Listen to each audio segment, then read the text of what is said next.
saw this man on a poster that says U.S. Uncle Sam, and he was pointing to the women saying, "We need you." And I thought he meant me, jokingly, you know. I said, "I'm going to join up."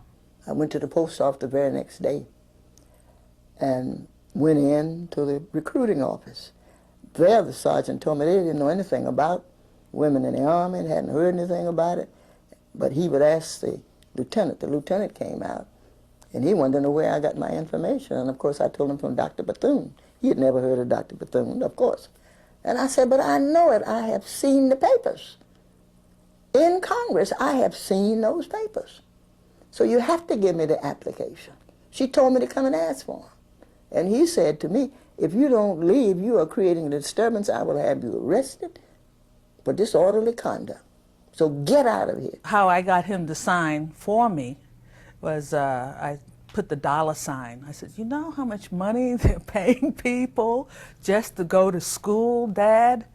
You know, that means that you wouldn't have to give me an allowance every month. Maybe I could help out paying the electric bill or something." And that worked.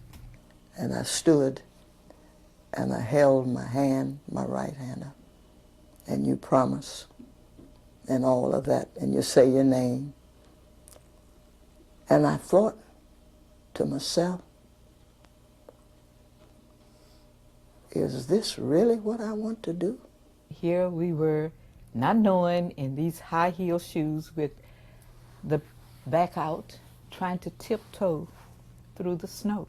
So they usually had MPs guarding the gates. And as we drove up, this young, white, he looked like 18 or 19 years old, MP, looked into the car and he saw me and he saluted like this. And I went. And my father almost dropped dead. As he was driving the car, he said, "I can't believe this, I can't believe this." And he started crying. He said, "My daughter is being saluted by a white person." I always said that no matter what ranks they make, if they made E-22s, I was going to be that too. So I became the first black female to make E-9 and to be the first female, black or white, to become a command sergeant major of a major installation, because I knew that I could do it. I may sound a bit conceited, but you know, I don't mind wagging my tail at all. I think at that time, the majority of us knew there was a job to do, and we wanted to do it to the very best of our ability. And we knew there was work. When they came along in the 40s, in particularly, they had to deal with the separation of the troops and some of the difficulties that incurred for them. And just overcoming some of the stereotypes and some of the stigmas that were applied to those units just because they were black troops or women troops. I think that they had a difficult challenge to face. They had to work twice as hard for half the credit. And it was the middle of the civil rights movement. Dr. King, and it was after the march in Washington, and Malcolm X, and there was so much going on that I felt like I should be part of. Farmer from CORE, you know, all these people, to be young, gifted, and black, Nina Simone singing. I mean, how could you not, as a black person, not be involved? And here I'm going to go to Vietnam to some Asian people I don't know anything about, and for what reason? I didn't understand it all. So I used to drink then, so I got drunk. And I went to Vietnam.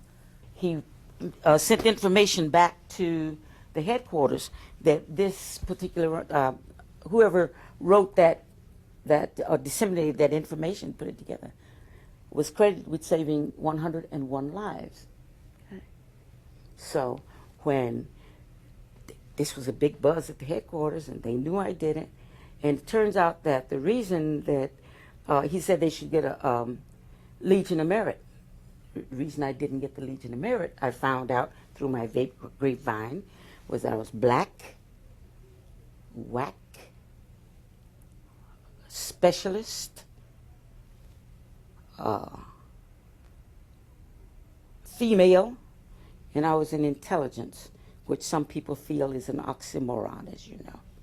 And it finally dawned on them, hey, this lady might know something. Okay? I came out of Vietnam with 3 Bronze Stars. Okay? I have 10 campaign stars for the Vietnam ribbon. And with all of that stuff that I have 13 medals, Cross of Gallantry, and with all that stuff, and 75 cents, I can go out and get a cup of coffee. A lot of women came back here feeling guilty that they were not, no, I was not in the boonies, but they stood there and people came in on a stretcher to the hospitals and the nurses had to stand there. I have a friend called Lily, and Lily came back to the States and they wouldn't even let her hang an IV without permission. And over there, she used to amputate legs. She used to do everything that everybody else, that the doctors did. She'd took back down the hall and took him back on a gurney and say, baby, everything's going to be all right. And she'd lie to him, you know. And it's still, they don't realize that women were in the middle of all that. I think with history, it's a crime ever to lose any part of it. It's to be recalled and nurtured and used as a focus for future action by a race, by a community, or whomever, by an individual.